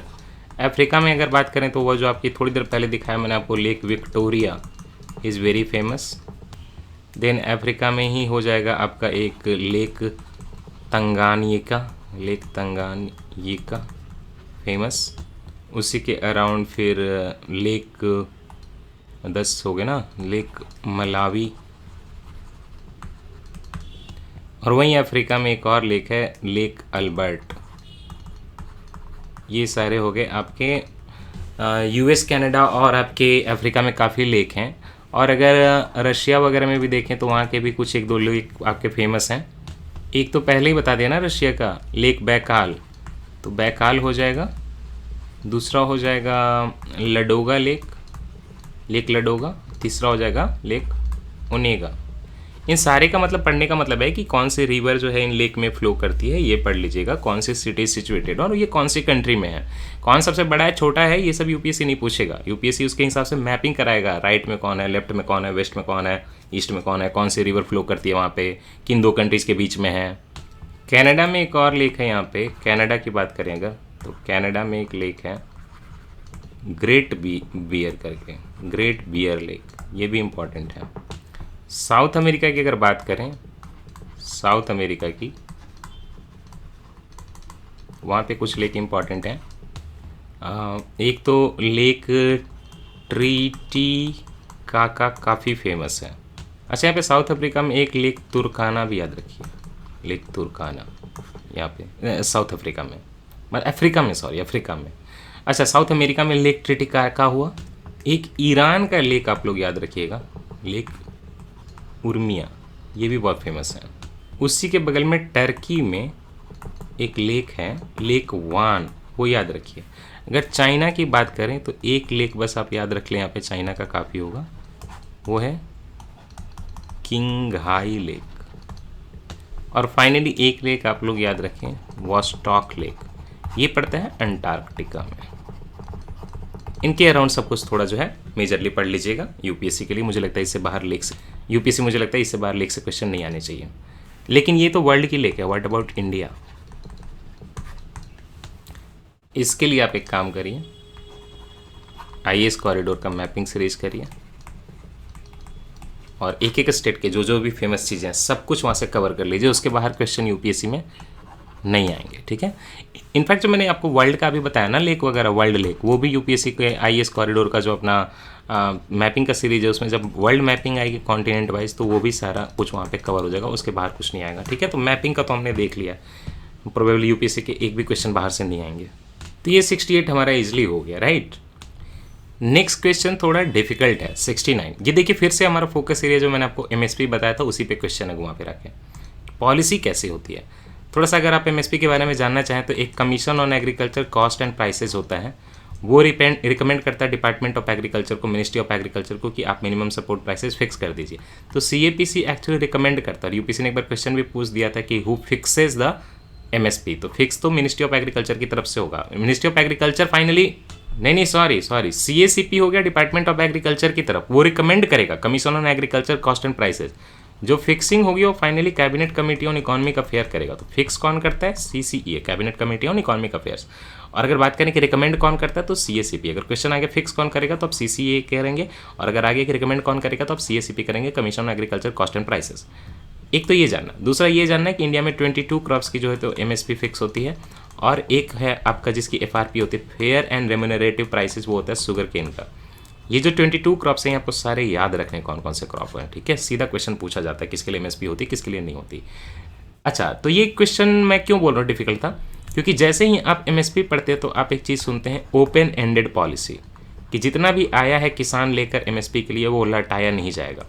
और यहीं पे आपको इस क्वेश्चन में ट्रिक किया गया है। In the case of all cereals, pulses and oil seeds the procurement at minimum support price is unlimited in any state of India. अब ये स्टेटमेंट रॉन्ग है। रॉन्ग क्यों है कि सबसे पहले तो एमएसपी सारे स्टेट में नहीं है, कई स्टेट दो एमएसपी के रेजिम में नहीं है। फॉर एग्जांपल बिहार, तो वहाँ पे एमएसपी नहीं है, बिहार गवर्नमेंट का अपना अलग से चलता है, तो कई स्टेट में एमएसपी नहीं है। दूसरी बात, एमएसपी में 22 क्रॉप्स कवर हो रहे हैं और उधर एफआरपी में एक शुगर केन कवर हो रहा है। इसका मतलब ये नहीं है कि कंट्री भर के सारे सीरियल जो कवर हो गए, सारे पल्सेज कवर हो गए, सारे ऑयल सीड्स कवर हो गए, तो ये तो ऐसे ही रॉन्ग हो गया है ना। और दूसरा पार्ट भी देखिए, unlimited in any state or union territory, हर जगह तो है ही नहीं एमएसपी गवर्नमेंट की तरफ से, कई लोग एमएसपी के रेजिम में नहीं है स्टेट, है ना, बिहार अपना अलग चला रहा है, तो सारे स्टेट तो ऐसे ही कवर नहीं हो रहे। दूसरा बात कि सारे serial, pulses and oil seeds तो कवर नहीं हो रहे, ओपन एंडेड पॉलिसी है, लेकिन वो 22 क्रॉप्स के लिए जितना लेकर आओगे ले लिया जाएगा, लेकिन वो भी सारे स्टेट में है नहीं, तो वहाँ भी ये नहीं चलता। दूसरी बात, एमएसपी जनरली आपके वीट, राइस यहीं तक लिमिटेड रह जाता है और कुछ पल्सेस की तरह लिमिटेड रह जाता है, तो सारे क्रॉप जो एमएसपी में कवर्ड है ना 22, उस पर भी नहीं मिल पाता है यार, तो फिर ये स्टेटमेंट तो पूरा ही रॉन्ग हो गया है ना। लेकिन ट्रिक क्यों किया गया, क्योंकि आपने ओपन एंडेड वर्ड सुना और आप वहाँ पे कंफ्यूज होकर जल्दी से क्वेश्चन को नहीं पढ़ोगे तो बोलेगा अच्छा हाँ भाई एमएसपी में तो सारे serial, pulses and oil seeds जो होते हैं एमएसपी पे अनलिमिटेड ले लिए जाते हैं, लेकिन in any state and union territory not at all. तभी तो पंजाब में बहुत ज़्यादा प्रोक्योरमेंट होती है और सारे किसान वहाँ से बेच के स्मगलिंग करके दूसरे स्टेट से, बिहार वगैरह से पंजाब में बेच देते हैं और वहाँ पे एमएसपी में बिक जाता है ना। और सारे सीरियल, पल्सेज तो कवर्ड ही नहीं है, तो ये तो रॉन्ग हो गया। अब जैसे ही 1 रॉन्ग हुआ तो 1 रॉन्ग हुआ तो ये चला गया, ये चला गया। अब या तो 2 सही है नहीं तो फिर दोनों गलत है। In the case of cereals and pulses the MSP is fixed in any state or union territory at a level to which the market prices will never rise. अच्छा, मतलब कि एमएसपी गवर्नमेंट ने फिक्स कर दी 50 रुपये, तो market में कभी भी प्राइस जो है 50 रुपये राइज नहीं हो, नहीं तो गवर्नमेंट उसको बढ़ा देगी, ऐसा है क्या। मिनिमम सपोर्ट प्राइस देखिए, वर्ड को तोड़िए ना, मिनिमम सपोर्ट प्राइस इतना है एडिक्वेट सपोर्ट की जिससे आप किसान को लॉस ना हो, मिनिमम हम इतना सपोर्ट तो करेंगे। मार्केट प्राइसेस 1000 रुपये हो जाएं और ये अगर 50 था तो 50 फिक्स किया गया उस साल के लिए, तो 50 ही मिलेगा। मार्केट प्राइसेस 50,000 हो जाएं पर केजी, तो यही तो कॉम्पिटिटिव मार्केट बनाना है ना, कि गवर्नमेंट आपको मिनिमम दे रही है, लेकिन मार्केट में अगर आपको 1 लाख मिल रहा है, जो कि जनरली कंडीशन नहीं होती, जनरली गवर्नमेंट का एमएसपी हाई होता है, बट ऐसी कोई गारंटी नहीं है। तो दोनों स्टेटमेंट रॉन्ग है यहाँ पे, नाइदर 1 और not 2। Question number 70, question number 70 क्या है, प्योर इकोनॉमिक्स का। देखिए पिछला भी एग्रीकल्चर एमएसपी का आ गया ना, कितना फोकस एरिया आप सोचिए। इंडियन इकोनॉमी में कुछ स्टेटमेंट दिए हुए हैं 1 2 3 4, इसमें से कौन कौन से हैं स्टेटमेंट जो है सही है, ये पूछा गया। क्या क्या स्टेटमेंट है। Commercial paper is a short term unsecured promissory note, ये जो इंडस्ट्रीज वगैरह में चलता है कमर्शियल पेपर है ना, उसकी बात हो रही है, तो ये बात सही है, आप पढ़ेंगे थोड़ा बहुत तो जानेंगे। Certificate of deposit is a long term instrument issued by the reserve bank of India to a corporation. देखिए प्रॉमिसरी नोट जो होता है ना, सॉरी जो कमर्शियल पेपर होता है ना, उसका नेचर क्या होता है, ये commercial paper is a short term unsecured promissory note. Yes, unsecured होता है, प्रॉमिसरी नोट होता है और शॉर्ट टर्म होता है। शॉर्ट टर्म क्यों होता है, क्योंकि मिनिमम 7 डेज और मैक्सिमम 365 डेज, 1 वीक से लेके 1 साल का होता है, ये तो शॉर्ट टर्म है, तो ये सही बात है। सर्टिफिकेट ऑफ डिपॉजिट क्या है, देखिए ये जो इंस्ट्रूमेंट है ना सर्टिफिकेट ऑफ डिपॉजिट, इसको इशू करता है फेडरल डिपॉजिट इंश्योरेंस कॉर्पोरेशन, ये इशू करता है और उसको रेगुलेट करता है आरबीआई। तो यहाँ पे नॉलेज की रिक्वायरमेंट थी, तो सर्टिफिकेट ऑफ डिपॉजिट ऐसे, हालांकि 1 सही अगर आप जानते हैं तो आप यहाँ पे कम से कम 4 को एलिमिनेट कर सकते हैं, यहाँ तक तो ये चल रहा है। बाकी सर्टिफिकेट ऑफ डिपॉजिट को इशू कौन करता है, फेडरल डिपॉजिट इंश्योरेंस कॉर्पोरेशन, और उसको जो है आरबीआई रेगुलेट करता है। तो यहाँ पे क्या लिखा हुआ, reserve bank of India issue करता है, तो इसलिए रॉन्ग हो जाएगा। अगर आप इतना जानते हैं तो फिर आप एलिमिनेट कर लेते हैं और आप आंसर पे आ जाते हैं, है ना, राइट। चलिए अभी भी 1 3 और 4 बचा रहा था। खैर, call money is a short term finance use by inter bank transaction. अब ये बताइए, ये तो हर बच्चे को पता है जिसने थोड़ी सी भी इकोनॉमिक्स पढ़ी है, मुरनाल से पढ़ी, श्रीराम से पढ़ी, कि आपस में बैंक को जब पैसों का थोड़ा हिसाब गड़बड़ होता है एसएलआर वगैरह को मेंटेन करने के लिए, तो आपस में वो एक दूसरे को कॉल करते हैं, वही कॉल मनी कहलाती है। शॉर्ट टर्म के लिए, फोर्टनाइट वगैरह के लिए होता है, तो शॉर्ट टर्म आएगा। शॉर्ट टर्म फाइनेंस इंस्ट्रूमेंट है ये इंटर बैंक ट्रांजेक्शन के लिए, bank to bank, peer to peer के लिए। तो 3 राइट है, इतना हम जानते हैं। और अगर आप 3 राइट है जानते तो आप यहाँ पे कम से कम इस कंडीशन में आ जाते। उसके बाद आपको कमर्शियल पेपर वाला जानना होगा, राइट, अनसिक्योर्ड प्रॉमिसरी नोट की बात जब आएगी। देखिए मैंने जो ट्रिक बोला था ना, जिसमें कि आपके 2 ऑप्शन बचते हैं, तो वो ये बताया था कि एक ऑप्शन में आपका 1 ऑप्शन है और एक में ऐसा मान लीजिए कि 1 2 है, कॉमन हो गया। तब मैंने बोला था कि कुछ ना समझ आए तो आप इसको चुन लें। यहाँ पे देखिए 1 3 2 3 4 ऐसा करके ये लंबे 2-3 स्टेटमेंट है, इसमें हम नहीं जाएंगे उस चीज़ में। 0 coupon bonds are the interest bearing short term bonds issued by the scheduled commercial banks to corporations. बहुत बड़ा स्टेटमेंट में यहाँ पे एक गेम खेला गया आपके साथ, और वो गेम इतना डिफिकल्ट भी नहीं है। Zero coupon bonds are the interest bearing short term, ये वर्ड ही रॉन्ग है। जीरो कूपन बॉन्ड में इंटरेस्ट होता ही नहीं, वो आपको डिस्काउंटेड प्राइस पे दिया जाता है। मान लीजिए कि एक बॉन्ड है जीरो कूपन बॉन्ड, वो 100 रुपीज़ का है, तो वो क्या करेगा, आपको दे दिया जाएगा 90 रुपीज़ में, और जब आप बाद में उसको लौटाओगे तो आपको क्या किया जाएगा, वहाँ पे 100 रुपीज़ दिया जाएगा। तो आपने यहाँ पे 10 कमा लिया ना, ऐसे चलता है, उस पर कोई इंटरेस्ट नहीं होता, इसीलिए इसका जीरो कूपन बॉन्ड नाम ही चला है। 4 रॉन्ग है, okay, 4 wrong, you are left with 1 and 3 only. ये सारा अगर आपको नहीं समझ तो फिर से इसको देख लीजिएगा, बहुत ईजी था। ये कॉन्सेप्ट्स हैं इकोनॉमी के, थोड़े मैंने आपको बता दिया, हालांकि मेरा इस काम नहीं था जिम्मेदारी बताने का, लेकिन ठीक है, आपकी हेल्प जैसे ही हो सब अच्छा। अब ये क्या है क्वेश्चन, ये क्वेश्चन है history, cultural history of India consider the following pairs. देखिए आ गया ना, टर्म्स आ गए, टर्म्स आ गए, लेकिन इसमें बहुत आसान है। अब आपको ये सारे टर्म्स नहीं पता, हालांकि उपासका वगैरह तो आप जानते ही होंगे कि कौन होते थे, है ना। संगिका वाले जो लोग हैं तो वो संघ में रहेंगे हमेशा, उपासक जो रहेंगे वो नॉर्मल लोग रहेंगे, लेमैन। देखिए कोई संघ बना, वहाँ पे बुद्धिस्ट लोग बैठे हुए हैं, तो जो संघ बना, बुद्धिस्ट लोग बैठे हुए हैं, तो जो महाविहार वगैरह में अपनी ज़िंदगी पूरी छोड़ के रह रहे हैं, एक वो फॉलोवर हुए, और एक बाहर का फॉलोवर हुआ हमारे जैसे, जो कि कभी कभी जाके विजिट करते हैं, तो उसको ले फॉलोवर बोलते हैं, उपासिका, है ना। ले फॉलोवर जो होता है बुद्धिज्म वगैरह का, उसको बोलते हैं उपासिकास। इसका वर्ड आप उपासिका भी देखेंगे। सॉरी कोई आ गया था, चलिए अब क्वेश्चन पे आते हैं, फिर से कर दे इसको ना। तो 3 टर्म दिए हुए हैं आपके हिस्ट्री ऑफ इंडिया में, कंसिडर द फॉलोइंग पेयर, परिव्रजका, श्रमणा, उपासका। अब यहाँ पे परिव्रजका बहुत लोगों को नहीं पता होगा, हालांकि ये जो ओल्ड एनसीईआरटी उसमें कहीं कहीं मिल जाता है, लेकिन ये दो तो सबको आते हैं, है ना। श्रमण तो सबसे पहले रिलीजन के टाइप थे ना, श्रमण रिलीजन कौन थे, बुद्धिस्ट वाले, बुद्धिज्म था, है ना, जैनिज्म था, आजीविका सेक्ट था। जिन लोगों ने वैदिक सुप्रीमेसी को नहीं माना, जो आपका नॉर्मल सोसाइटी का जो 4 का स्ट्रक्चर था, वैदिक वाला जो बनाया हुआ था, और उसके बाद फिर शूद्र थे, तो जिन लोगों ने उनको नहीं माना, उस स्ट्रक्चर को, वेदों की जो है सुपीरियरिटी को नहीं माना, वो सारे श्रमण रिलीजन हुए। श्रमण का मतलब होता है गुरु जो है शिष्य के आसपास में बैठे और वहाँ से सानिध्य से जो है, समीपी से जो है सीखे। तो बुद्धिज्म, जैनिज्म, आजीविका, ये सारे जो है श्रमण रिलीजन के टाइप्स हैं, ठीक है। तो श्रमण को प्रीस्ट विथ हायर स्टेटस बोलना, ये तो ऐसा कुछ है नहीं। तो 2 तो आप ऐसे सिंपली एलिमिनेट कर सकते थे, है ना।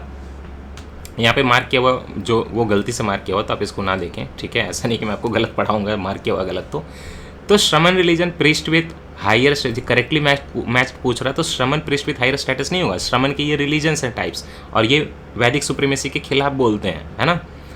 तो ये तो गलत हो गया, 2 नहीं होगा। नाउ 2 नहीं होगा, दैट मीन्स कि डी नहीं होगा, सी नहीं होगा, ए नहीं होगा, तो only option you are left with is 1 and 3, और यही आंसर है, एक ही बार में निकल गया।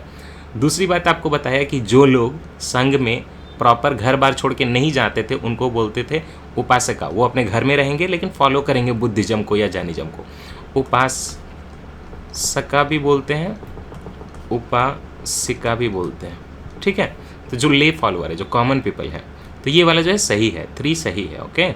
और जो परिव्रजका है वो कौन है, वांडरिंग मेडिकेंट, जिन्होंने अपने घर को छोड़ दिया है, परिव्रज कर लिया और घूम रहे हैं। तो जस्ट लाइक अपोजिट टू उपासिका, उपासिका घर बार नहीं छोड़ेंगे फिर भी फॉलो करेंगे, परिव्रजिका जो है एकदम एसेटिक हो जाएंगे, वांडरिंग एसेटिक, घूम फिर के जो है अपनी भक्ति करते रहेंगे। तो 1 and 3 दोनों सही है। बाकी आप सिंपली श्रमण भी खाली जानते तो आंसर आराम से डिराइव कर सकते थे श्रमण रिलीजन के बारे में। ये तमिलनाडु में भी है, ये एनसीईआरटी में भी है, ओल्ड में, न्यू में, हर जगह है, ठीक। With reference to Indian elephants, ये हमारे लेक्चर से डायरेक्ट आया था। क्यों आया था, क्योंकि जो चीज़ मैंने बोली थी कि focus on this point, focus on this point, कि हाईएस्ट पॉपुलेशन एलिफेंट की केरला में नहीं है। यूपीएससी आपको कन्फ्यूजन देने के लिए पूछेगा, और यूपीएससी ने एक्चुअली वही किया, कर्नाटका में है बोला था, है ना। बोला था कि यूपीएससी आपको कन्फ्यूज करेगा केरल बोल के, क्योंकि केरल से आप एलिफेंट को याद करने लगते हो कहीं ना कहीं, तो नहीं, कर्नाटका में एलिफेंट की हाईएस्ट पॉपुलेशन है। अब ये क्वेश्चन जो है कॉमन सेंस भी है, थोड़ी आपने लाइफ में आज तक क्या किया है उस पर भी डिपेंड करता है, और आप इंटेलिजेंट गेसिंग कर सकते थे। With reference to the Indian elephants consider the following statement, और यहाँ पे आपको 1 2 3 4 बड़े बड़े स्टेटमेंट दे दिए। प्रॉब्लम क्या आई लोगों को प्रॉब्लम यहाँ पे आई 2 and 3 में। The maximum gestation period can be 22 months. अरे बाप रे, एलिफेंट का जेस्टेशन पीरियड याद रखना पड़ेगा कि गर्भधारण कितना होगा। कुछ लोगों को तो 9 मंथ्स मतलब ह्यूमन का नहीं पता। And elephant can normally go in calving till the age of 40 years only. अब ये हमें नहीं पता है, we do not have any idea कि ये सही है कि गलत है, क्योंकि हम ये सब पढ़ के नहीं जाते। हालांकि एनसीईआरटी बायोलॉजी की जो है उसमें आपको कहीं ना कहीं ये सब मिलता है, बट ये सब पढ़ना नहीं है आपको। So you do one thing, आप इन दोनों स्टेटमेंट को मत देखो, बाकी दोनों को देखो। The leader of an elephant group is a female. अब ये बताइए कि किसी भी ग्रुप का लीडर कौन होगा? फीमेल ही होगी ना। एनिमल्स में यही चलता है, मेल जो है फर्टिलाइजेशन करता है। आपने सांड को देखा सब घरों में? नहीं ना। गाय रहती है ना, सांड तो फर्टिलाइजेशन के लिए आया है। आपने बोका को देखा है? बकरा को? नहीं ना, बकरा तो बहुत कम दिखता है, वो फर्टिलाइजेशन के लिए आता है। सिमिलरली जो वाइल्ड एनिमल्स होते हैं, चाहे वो लायन का ग्रुप हो, ये लायन का पैक जो बोलते हैं, या फिर आपके एलिफेंट का ग्रुप हो, तो उसमें जो लीडर होगा वो फीमेल होगी, क्योंकि आपके सारे संतानों को लेके घुमाती फिराती रहेगी। मेल फर्टिलाइजेशन के बाद इतनी रिस्पॉन्सिबिलिटी नहीं लेता। क्या आपने वीडियोस नहीं देखे जहाँ पे फीमेल जो है मदर एलिफेंट अपने बच्चे को क्रॉस करा रही है? एलिफेंट का जब भी ग्रुप चलता है तो उसकी जो लीड करता है वो उसकी एक फीमेल होती है, जो कि सबसे मेन फीमेल होती है। ये कॉमन सेंस है, थोड़ा बहुत भी आपने देखा होगा, नेशनल ज्योग्राफिक वाइल्ड लाइफ के बारे में सुना होगा, तो ये हर कोई जानता है। नाउ वी आर श्योर कि 1 तो सही है, तो 2 और 4 एलिमिनेट हो गया, 3 एलिमिनेट हो गया। अब हमें दूसरा ऑप्शन देखना है कि क्या 4 सही है, राइट? 4 सही है। ऐसे इतने से ही आंसर आ गया ना? नहीं, अभी इतने से आंसर नहीं आया है। या तो 1 2 सही होगा, नहीं तो 1 4 सही होगा, राइट? 4 देखिए, among the states in India the highest elephant population in Kerala. अगर आपने पीटी 365 को मेरा लेक्चर देखा होता, पीटी 365 नहीं है, मैंने एलिफेंट के कंजर्वेशन पे अलग से लेक्चर बनाया, खुद की स्लाइड बनाई थी, तो मैंने साफ साफ बोला था। दिखाऊं क्या आपको? नहीं है कि 2002 से पहले सेंसस नहीं हुआ था, लेकिन वो आपको याद नहीं रखना है, मैं आपको याद रखने के लिए बता दे रहा हूँ। 5 साल के इंटरवल पे होता है, तो 2017 वाला जो है वो लेटेस्ट है। उसके जो डेटा है मैं लास्ट में आपको आगे पढ़ाऊंगा। लेकिन यहाँ देख लीजिए, सबसे ज्यादा एलिफेंट कहाँ पे है? कर्नाटक में है 6049, उसके बाद असम में है, और उसके बाद केरल में। ये टॉप 3 आपको जो जानने हैं, कर्नाटक को खास करके जानना है कि कर्नाटका में सबसे ज्यादा एलिफेंट है, केरल में नहीं, याद रखिएगा। तो मैंने आपको क्या बोला था लेक्चर में? केरल में नहीं है, याद रखिएगा।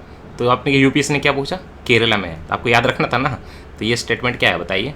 ये स्टेटमेंट रॉन्ग है। Now you have eliminated 4 also, you are only left with 1 and 2 and that is the right answer. भले आपको जेस्टेशन पीरियड ना पता हो, that is the right answer. अभी नेक्स्ट क्वेश्चन भी देखिए, फिर से नेशनल पार्क पे आएगा। तो फोकस एरिया क्या है यूपीएससी का? नेशनल पार्क पे है। नेक्स्ट क्वेश्चन फिर से नहीं, नेशनल पार्क की अभी तो शुरुआत हुई है, अभी तो कहानी बाकी है। नेशनल पार्क में है, और वहाँ पे क्या फोकस करना होता है? नेशनल पार्क में कौन सी रिवर है, नेशनल पार्क में कौन सा माउंटेन है। दूसरा, इस नेशनल पार्क कोई, ये नेशनल पार्क अगर किसी बायोस्फीयर, यूनेस्को बायोस्फीयर रिजर्व के अंदर है या नॉर्मल बायोस्फीयर रिजर्व के अंदर है क्या? अगर कोई बायोस्फीयर रिजर्व है तो उसके अंदर कौन कौन से नेशनल पार्क और वाइल्ड लाइफ सेंचुरी आ रही हैं, और यहाँ की जो एक बेंचमार्क स्पेसीज होती है, जो फेमस स्पेसीज है, वो आपको बताने हैं। स्टेट के किस किस डिस्ट्रिक्ट में कवर होगा अगर कोई फेमस नेशनल पार्क है, तो ये आपको बताने हैं। ये सारी आपकी चीज़ें आपको पता होनी चाहिए। कोई फेमस लेक है क्या वहाँ पे, तो आप क्या पे फोकस करेंगे? कोई फेमस स्पेसीज वहाँ पे है ना। दूसरा, उसका एरिया कहाँ है, कोई रिवर वैली है क्या वहाँ पे, कोई लेक है क्या वहाँ पे, कोई रिवर पास करती है क्या वहाँ से, कोई माउंटेन का पीक है क्या वहाँ पे। जैसे कल पढ़ाया था ना आपको मैपिंग में, तो बताया ना मैपिंग में कि दुम्बूर लेक, गोमती है ना, Gomti wild life sanctuary, Dumbur lake, Gomti river, ये सारी चीज़ें पढ़ाई थी। फिर रामसर का साइट भी एक पढ़ाया था आपको मैंने, जहाँ पे नीर महल नाम का पैलेस सिचुएटेड है समुद्र के अंदर, लेक के अंदर, रुद्र सागर लेक में। तो इस तरह से पढ़ना होता है। तो जब आप इस क्वेश्चन को सॉल्व करने जाएंगे कि आपको बहुत चीज़ें बताइए, which of the following protected areas are located in Kaveri basin, है ना, कावेरी बेसिन में कौन कौन से एरियाज लोकेटेड हैं। अब ये क्वेश्चन इतना ईजी क्यों है? क्योंकि यहाँ पे एक लोकेशन है पापीकोंडा नेशनल पार्क। अब इंडिया का आप जब लोअर मैप बनाएंगे, ऐसे नहीं बनाते, ठीक है, इंडिया का जब आप लोअर मैप बनाएंगे तो आपको पता होना चाहिए कि कावेरी रिवर जो है यहाँ से निकलती है कर्नाटक से, और फिर तमिलनाडु से बहते हुए सीधे सीधे वो जाके समुद्र में मिल जाती है। कावेरी का यही फ्लो है। सबसे ऊपर कौन सी है? गोदावरी, है ना, और फिर है कृष्णा, ऐसे फ्लो करती है, और लास्ट में यहाँ पे नीचे कावेरी है। तो कावेरी तो मतलब ऊपर ये आंध्र प्रदेश के तेलंगाना के एरिया में जाती नहीं, कावेरी तो ऐसे निकलती है कर्नाटक से, तमिलनाडु से होते हुए समुद्र में चली जाती है। लेकिन यहाँ पे एक नेशनल पार्क दिया हुआ था, पापीकोंडा नेशनल पार्क, जिसका मैंने आपको रटवाया था।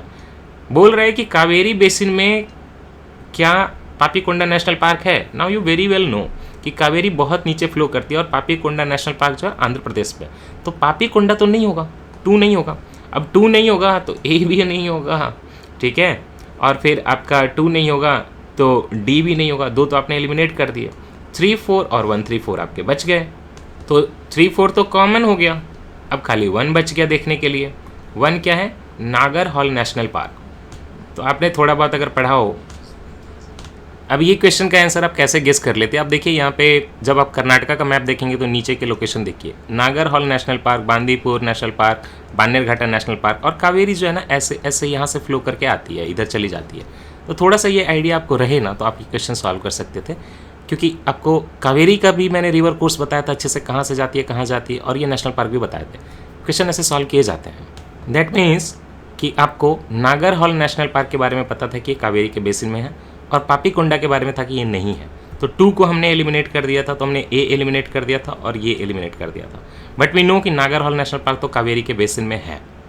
कावेरी के बेसिन में जैसे ही नागर हॉल आएगा तो आपका 1 तो ज़रूरी है, तो दैट कम्स की 1, 3, 4 है ना, और होगा भी क्यों नहीं।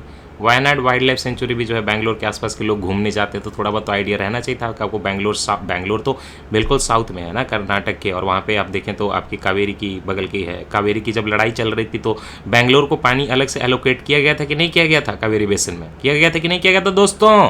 किया गया था। कावेरी का बेसिन जो है आपके कर्नाटक में है, तमिलनाडु में है, थोड़ा सा केरल में है ना, इसीलिए तो वायनाड आ रहा है वहाँ पे, केरल का होने के बावजूद भी। Wayanad wild life century, Wayanad आपके केरल में पड़ेगा, लेकिन जाते हैं कर्नाटक के लोग घूमने बैंगलोर से वीकेंड पे, है ना, महीना का पैसा खर्च करने। ऐसे करके आप एलिमिनेट कर सकते थे, 1, 3, 4 आपका आंसर आ जाता। पॉइंट ये था कि पापीकोंडा आपको पता होना चाहिए कि पापीकोंडा ऊपर है भाई, ये आपके आंध्र प्रदेश में है। दूसरा आपको पॉइंट पता होना चाहिए था कि ये नागर हॉल वायनाड आपके बैंगलोर के अराउंड सिचुएटेड है, और वहाँ पर कावेरी फ्लो करती है और उनका बेसिन है। सत्यमंगलम नहीं भी पता होता तो भी चल जाता, हालांकि वेरी फेमस टाइगर रिजर्व, तो you should know about that. 74 बड़ा मजेदार क्वेश्चन था, इसमें हमारे कई दोस्तों ने गलत भी किया, मैंने सही किया था। लेकिन with reference to India's biodiversity आपको ऐसे नाम दे दिए गए जो आपने सुना ही नहीं होगा। Ceylon frogmouth, coppersmith barbet, grey chinned minivet और वाइट थ्रोटेड रेड स्टार्ट। ये सब क्या है? बर्ड्स हैं, प्राइमेट हैं, रेप्टाइल हैं, एम्फीबियन। आप खुद सोचिए एम्फीबियन क्यों देगा जब ये फ्रॉग माउथ है और मैं बोलूँ कि मेरा मुंह सुअर जैसा है, तो इसका मतलब मैं सुअर से तुलना करना हो ना, इंसान से नहीं कर रहा ना। अब किसी को बोलते हैं कि बंदर जैसा मुंह है, तो बंदर जैसा मुंह है तो वो इंसान की बात नहीं कर रहे ना। तो फ्रॉग तो खुद ही एम्फीबियन है, तो उसके लिए एम्फीबियन क्यों डलेगा? तो आप एम्फीबियन तो एलिमिनेट कर सकते थे आराम से। और दूसरा ये सोचिए कि रेप्टाइल में सांपों वगैरह के ऐसे नाम, ग्रे चिंड, भाई रेप्टाइल का चिन्ह है ना, और रेप्टाइल का फ्रॉग जैसा मुंह, और रेप्टाइल कॉपर स्मिथ जैसा दिखे, white throat reptile, not possible. Primate होता तो भाई हर कोई जानता, प्राइमेट तो हम लोग भी हैं, नॉट पॉसिबल, तो आराम से बर्ड ला सकते थे। दूसरी बात, कई बर्ड्स के ऐसे नाम होते हैं, ब्लैक बेलियड, ग्रे बेलियड, पिंक बेलियड, है ना, ब्लैक नेकेड क्रेन आपने पढ़ा था। ये ऐसे जो होते हैं ना, फलाना नेकेड, फलाना रंग डला हुआ, ऐसे अधिकतर बर्ड्स ही होते, तो वहाँ से भी आप एलिमिनेट कर सकते थे। आया था द हिंदू वगैरह में कि कुछ जो है रिसर्चर्स एक्सप्लोर कर रहे थे साउथ इंडिया में, तो ये बर्ड्स के नाम आए थे, इसलिए आया था। और थोड़ा जिनके ज़्यादा नॉलेज है तो उनको पता होना चाहिए कि बारबेट बर्ड तो बहुत फेमस है ना, फ्रॉग माउथ आपको भले ना पता हो, बारबेट बहुत फेमस है। उसके साथ देखिए मिनी वेट, ऐसे वर्ड आ रहे हैं, you can easily guess it कि भाई ये एम्फीबियन नहीं हो सकता क्योंकि फ्रॉग माउथ कर दिया। तो जब वो ऑलरेडी एम्फीबियन है तो उसका फ्रॉग से क्या तुलना करना है भाई। रेप्टाइल भी नहीं हो सकता क्योंकि रेप्टाइल के इतने थ्रोटेड और उनका जो है मतलब चिंड, ये सब कैसे हो सकता है। हाँ, प्राइमेट कौन से ऐसे? प्राइमेट तो हम लोग खुद ही हैं, बहुत सारे प्राइमेट है, उनके बारे में तो मेजर स्पेसीज होते हैं प्राइमेट की यार, लंगूर और हम लोग, हर कोई जानता है इतना। तो ये बर्ड ही निकल के आएगा अगर आप थोड़ा सा इस पर फोकस करते, 1 मिनट क्वेश्चन को पढ़ते, मनन करते, तो आपका आंसर बर्ड ही आएगा। 75 which of the following protected areas is well known for the conservation of subspecies of Indian swamp deer? बारहसिंगा हार्ड ग्राउंड पे रहता है और ये ग्रामिनी वोरस है, ग्रामिनी प्लांट खाता है। तो आपको मिला जुला के 4 नेशनल पार्क दे दिए थे और बताना था कि बारहसिंगा कहाँ होगा, राइट। थोड़ा सा अगर आप थोड़ा सा अवेयर रहते तो आपको पता होना चाहिए मध्य प्रदेश का स्टेट एनिमल है बारहसिंगा। ओके, मध्य प्रदेश का स्टेट एनिमल है बारहसिंगा, और इसमें से बस एक नेशनल पार्क है जो कि मध्य प्रदेश से बिलोंग करता है, that is Kanha national park. Very easy question. हालांकि ये मैंने मध्य प्रदेश का जब पढ़ा रहा था तो आपको पढ़ाया भी था, बायोस्फीयर रिजर्व जब पढ़ा रहा था मैं, तो वहाँ पे बताया था कि बारहसिंगा की इंपॉर्टेंस। बायोस्फीयर रिजर्व में नहीं, सॉरी, अलग से मैंने आपको पढ़ाया था, ठीक है। कान्हा नेशनल पार्क, अब बारहसिंगा ऐसे एलिमिनेट कर सकते थे, स्टेट का एनिमल है। Steel slag can be okay, ये एप्लीकेशन बेस्ड क्वेश्चन है कि स्टील का जो स्लैग निकलता है उससे हम क्या क्या कर सकते हैं। आप खुद सोचिए, स्टील से स्लैग बना हुआ है एक ठोस मटेरियल। जब शंकर वगैरह पढ़ेंगे तो आपको पता चलेगा कि स्टील के स्लैग से आप सीधे सीधे उस स्लैग को कंस्ट्रक्शन के लिए डाल दो रोड में तो बिल्कुल चलेगा। यार रोड के कंस्ट्रक्शन के लिए तो आप कुछ भी डाल दो, हड्डी डाल दो, प्लास्टिक डाल दो, स्टील डाल दो, एस्फाल्ट डाल दो, कुछ भी डाल दो, रोड के कंस्ट्रक्शन में चलता है। तो वन तो होना ही है, इसीलिए देखिए हर जगह वन डला हुआ। तो अभी तक तो आप खाली बस एक एलिमिनेट कर सकते हो, बी।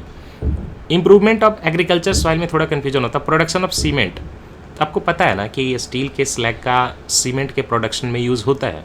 सीमेंट में कहीं ना कहीं हार्डनेस की ज़रूरत पड़ती है और ये सारे मटेरियल सीमेंट के प्रोडक्शन में यूज़ किए जा सकते हैं। तो थर्ड होगा, और थर्ड होगा तो फिर भी यहाँ पे आपका कन्फ्यूजन हो जाएगा 1, 3 and 1, 2, 3। At this point you should know कि एग्रीकल्चर सॉइल की फर्टिलिटी को इम्प्रूव करने में स्टील स्लैग का उपयोग हो सकता है। कि आपके PT 365 वगैरह में या शंकर आईएएस में कहीं पे मेंशन था। यहाँ पे आपको नॉलेज चाहिए क्योंकि लास्ट में आप स्टक हो जाओगे। फिर भी आप 2 तो एलिमिनेट कर ही लोगे, 1, 3 एंड 1, 2, 3 पे आ जाओगे तो कम से कम 50% तो हो ही गया। तब अटेम्प्ट करिए और ऐसे क्वेश्चन में कुछ ना समझ में आए तो, चूँकि इसमें देखिए 1, 3 कॉमन है और 1, 3 भी कॉमन है, तो ऐसे वाले में मेजर वाले के पास जाना है तो 1, 2, 3 कर दीजिए, सही हो जाएगा हमारे टेक्निक से, है ना। 77 which of the following are the, अच्छा यहाँ पे एक फोकस एरिया भी था। फोकस एरिया तो मैंने आपको बता ही दिया, नेशनल पार्क में स्पेसीज वाला बता दिया था। लेकिन एक और, ये फोकस एरिया नहीं है कि ये ऐसे बर्ड के नाम है तो ये क्या है, ये फोकस एरिया नहीं है, कभी कभी आता है। फोकस एरिया है कि किसी इंडस्ट्री से निकला हुआ कोई एफ्लुएंट या किसी इंडस्ट्री से निकला हुआ कोई बाई प्रोडक्ट, उसका यूटिलाइजेशन हम कैसे कर सकते हैं एनवायरनमेंट की प्रोटेक्शन के लिए, तो वो फोकस एरिया है। Which of the following are the most likely places to find the musk deer in its natural habitat. अब मस्क डियर की बात हो रही है, now we are very confuse, कस्तूरी मृग की बात हो रही है ना। लेकिन अगर आप इसको देखेंगे क्वेश्चन को तो आपको पता चलेगा कि इसमें से आस्कोट वाइल्ड लाइफ सेंचुरी उत्तराखंड में सिचुएटेड है, गंगोत्री नेशनल पार्क उत्तराखंड में सिचुएटेड है ना, और ये वाला जो है उत्तर प्रदेश में सिचुएटेड है, ये असम में सिचुएटेड है। इन केस अगर आपको आस्कोट वाइल्ड लाइफ सेंचुरी का पता होता तो आप एलिमिनेट करके 1 एंड 2 कर देते, दोनों उत्तराखंड में है तो यहाँ पे कस्तूरी मृग होगा हाई एल्टीट्यूड फ्लावर वगैरह के एरियाज़ में, तो उस हिसाब से आपका आंसर आ जाता। But it was a difficult question क्योंकि आस्कोट वाइल्ड लाइफ सेंचुरी जनरली लोगों ने सुना नहीं है। मानस को आप एलिमिनेट कर सकते थे क्योंकि ये कृष्णापुर वाइल्ड लाइफ सेंचुरी जो है दुधवा नेशनल पार्क के पास में है, तो काफ़ी नॉर्थ एरिया में है, तो यूपी में है लेकिन नियर टू उत्तराखंड है, और ये दोनों तो उत्तराखंड है। तो मानस तो आप एलिमिनेट कर सकते थे, कम से कम आप 4 को एलिमिनेट कर देते तो आपके पास ऑप्शन बच जाते 1 एंड 2 एंड 2 एंड 3। लेकिन यहीं पे इशू है कि आपको 1 के बारे में पता नहीं, तो शायद आप गंगोत्री और कृष्णापुर करके चले आते। कृष्णापुर के बारे में भी लोगों ने नहीं सुना होगा, गंगोत्री बस सुना रहता लोगों ने। ऐसे क्वेश्चन में आपके पास 50-50 बचा हुआ है, अटेम्प्ट करके आइए। सही हो गया 1 एंड 2 तो आप राजा हैं, नहीं हुआ तो 0.67 कट जाएंगे। सही हो जाएगा तो फ़ायदा कितने का है, 2.33 का है, 2 सही का है ना, 2.67 का है इनफैक्ट, 2 सही का, और साथ ही साथ निगेटिव के भी बच जाएंगे 6-7, तो इतना फ़ायदा है। तो ऐसे में अटेम्प्ट करिए, इसका आंसर 1 एंड 2 होगा। और जनरली लोग आस्कोट के बारे में या कृष्णापुर वाइल्ड लाइफ सेंचुरी के बारे में नहीं जानते यार। आ गया एप्लीकेशन करना है फिर से किसी बाई प्रोडक्ट का। देखिए focus area in rural road construction, use of which of the following is preferred for ensuring environmental sustainability और रिड्यूस कार्बन फुटप्रिंट, मतलब कार्बन का एमिशन भी कम हो और एनवायरनमेंट की सस्टेनेबिलिटी हो, तो क्या सा प्रोडक्ट हम इसमें लगा सकते हैं। आप खुद सोचिए, थोड़ी देर पहले आपसे पूछा था स्टील का स्लैग, तो कॉपर का स्लैग भी तो यूज़ कर सकते हैं ना रोड कंस्ट्रक्शन में, तो 1 तो होगा, है ना, 1 होगा तो ये दोनों ऑप्शन तो आपके चले गए, ईजी। देखिए पिछले क्वेश्चन में ये आंसर है, स्टील स्लैग, कॉपर स्लैग, कोई भी स्लैग यूज़ करिए यार। और जो यहाँ पे देखिए कि जियो टेक्सटाइल दिया हुआ है ना, ऐसे टेक्सटाइल जो अर्थ के साथ यूज़ किए जाएँ, तो ये वेरी कॉमन सेंस कि भाई जियो टेक्सटाइल तो होना चाहिए। आंसर तो आपका आ चुका है already, cold mix asphalt technology. Now you are confuse between cold mix asphalt technology and hot mix asphalt technology, and trust me इसको कोई सिविल वाला ही सॉल्व कर सकता है। बट हम एलिमिनेशन से कितना कर सकते हैं, कॉपर स्लैग जैसे आपका स्टील स्लैग सीमेंट में यूज़ होता है तो कॉपर स्लैग भी यूज़ होता है, तो इतना तो हम समझ गए थे पिछले क्वेश्चन से। तो हमने एलिमिनेट कर लिया था 2 ऑप्शन, यहाँ पे कुछ ना है तो मार्क करिए, लेकिन उसके पहले थोड़ा सोचिए। कोल्ड मिक्स एस्फाल्ट टेक्नोलॉजी हमें नहीं पता है, हॉट मिक्स नहीं पता, तो इनको हम नहीं देखेंगे, है ना। लेकिन जियो टेक्सटाइल तो साउंड कर रहा है ना, उसके तो नाम ही है कि जियो मतलब ज़मीन से जुड़ा हुआ लगाने वाला टेक्सटाइल, तो वो कर लेते तो आपका आंसर आ जाता है यहाँ पे। बट अ बिट डिफिकल्ट, लेकिन 2 आपने आराम से एलिमिनेट कर लिया पिछले क्वेश्चन की नॉलेज से। तो यूपीएससी का दूसरा ट्रिक क्या होगा, ये ओवरऑल एक क्वेश्चन का कई बार आंसर जो आता है आपके दूसरे क्वेश्चन में होता है। उसके बाद क्या देखेंगे हम लोग, 79 देखेंगे। 79 ठीक, coal ash contains arsenic, lead and mercury. जितने पॉल्यूटिंग सब्सटेंस होते हैं कोल के ऐश में होते हैं, और इसका भी उपयोग हम लोग कोल ऐश का हम लोग फर्टिलाइजर में कर सकते हैं, सॉइल की इंप्रूवमेंट में, रोड के कंस्ट्रक्शन में, ब्रिक बनाने में, जस्ट लाइक देख रहे हैं। इंडस्ट्री के by product copper slag, steel slag और कोल ऐश, इंडस्ट्री के बाई प्रोडक्ट से ऑलरेडी 100 में से 3 क्वेश्चन ऑलरेडी हो चुके हैं भाई। सच ए हॉट एरिया, गैस के एमिशन से एक क्वेश्चन ऑलरेडी हो चुका है, सच हॉट एरियाज। कोल ऐश कंटेंट्स, गैस का एमिशन भी तो वो इंडस्ट्री वगैरह से ही रिलेटेड है, तो कोल ऐश में आर्सेनिक, लेड, मरकरी, ऐसे में कुछ ना है तो मान लीजिए कि सारा होता है, क्योंकि थोड़ा बहुत तो होगा ही। 1 आपका ऑलमोस्ट श्योर है, तो ये 2 3 काट दीजिए, 1 3 काट दीजिए, बच गया 1 and 1 2 3। Coal fired power plants release sulphur dioxide and oxides of nitrogen into the environment. बच्चे को पता है कि कोल के साथ सल्फर होता है ना, तो सल्फर डाइऑक्साइड तो हवा में जाके वो बनाने वाला है। High ash content is observe in Indian coal. Again बच्चे को पता है कि इंडियन कोल की क्वालिटी में प्रॉब्लम है, ऐश बहुत ज़्यादा होता है, इसीलिए तो गवर्नमेंट भी ऐश को यूटिलाइजेशन करने के लिए पॉलिसी ला रही है ना। क्यों ला रही है? उससे रोड बनाने में, कंस्ट्रक्शन में मदद मिलेगी, ब्रिक्स बनते हैं ऐश के। आपको कन्फ्यूजन हो रहा, मैंने PT 365 में अलग से ब्रिक दिखा के ऐश की दिखाई है, ग्रे कलर की ब्रिक्स होती हैं। आपने भी शायद कोई कंस्ट्रक्शन के साइट पे बगल में चले जाइए, मिल जाएगा। क्वालिटी बहुत नहीं होती ब्रिक की, मैंने पूछा भी कैसी क्वालिटी होती है, उतनी ड्यूरेबिलिटी नहीं होती है, लेकिन चलिए वेस्ट का उपयोग होता जा रहा है। अदरवाइज जो है ऐश उड़ता रहेगा और फेफड़ों में प्रॉब्लम हो जाएगी। 1 2 3 सारे सही हैं, बहुत अच्छे से पढ़ाया था PT 365 में, लेक्चर किया था आपने। बायोचार अगेन डायरेक्टली PT 365 से उठाया हुआ क्वेश्चन। बायोचार फार्मिंग में क्या करता है? बायोचार जो है वर्टिकल फार्मिंग में उपयोग कर सकते, क्यों नहीं कर सकते? जब वो बायोचार है जो उसका उपयोग किया जा रहा है एज ए फर्टिलाइजर, तो वो वर्टिकल फार्मिंग हो कि हॉरिजेंटल फार्मिंग हो, कहीं भी उसको ग्रोइंग मीडियम की तरह यूज़ तो कर ही सकते हैं ना। वर्टिकल हॉरिजेंटल से क्या मतलब है? ठीक, When biochar is part of the growing medium, it promotes the growth of the nitrogen fixing microorganism। ये भी उसकी प्रॉपर्टी होती है क्योंकि ऑर्गेनिक कंपाउंड से बन के आता है, ठीक है। When biochar is, नाइट्रोजन रहता है तो ऑर्गेनिक कंपाउंड से आता है, तो नाइट्रोजन फिक्सिंग माइक्रो ऑर्गेनिज्म को प्रमोट करेगा। When biochar is part of growing medium, it enables the growing medium to retain water for long time। ये भी पढ़ाया था आपको। ये सारे स्टेटमेंट मैंने PT 365 में पढ़ाते हैं, सारे स्टेटमेंट सही है। और यहाँ पे जब भी कंफ्यूजन हो तो सब कुछ अच्छा मान लीजिए और उस तरह से हो जाता है। ये भी कहीं ना कहीं एक तरह से बाई प्रोडक्ट है, कहीं और से आया, फिर बायोचार हम लोग बनाते यूज़ कर रहे हैं। ये हमने फॉरेन से ये टेक्नोलॉजी बोरो करने की कोशिश कर रहे हैं। इसके साथ ही आपके 80 क्वेश्चन तक समाप्त होते हैं। नेक्स्ट में मिलेंगे तो हम लोग इसको वाइंड अप कर देंगे। 2021 को 81 से लेकर 100 तक डिस्कस करेंगे। Thank you so much, tata bye bye, take care.